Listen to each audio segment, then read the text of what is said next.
Sa history, 19th century, nakadungog ta sa news nga pinakadako nga barko ni anang tuiga sa kalibutan ang barko nga Titanic. First niya nga pagbiyahe gikan sa England ngadto sa New York. Og naikarga nga 1,500 ka mga tao. Nakurata sa balita nga nalunod ang mong barko.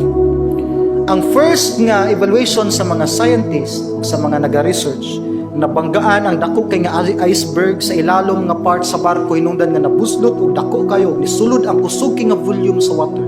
Nalunod ang barko. Pero sa latest nga study sa mga scientists, ibalikan nilang pila ka milya na laom kayo sa tubig ug istadihan nila unsa gi tinuod nga hinungdan sa pagkalunod sa Titanic. Ilan na discover nga ang tanan di ay nagsugod sa gagmay kaayo nga bangag. Nabangga ang barko sa mga icebergs ug dili to usa dayon kadako kay nga buslot ang nahitabo.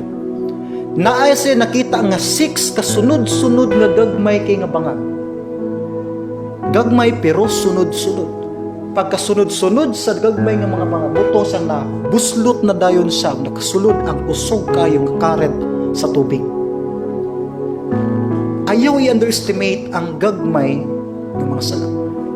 Si Satan di mo atake na to sa dagko nga mga salak. Klaro man kaayo. Pero ginatake ta ni Satan sa simple nga halos dili na nato mapansin.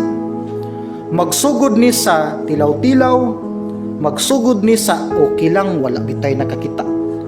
Magsugod ni sa karon lang bitaw.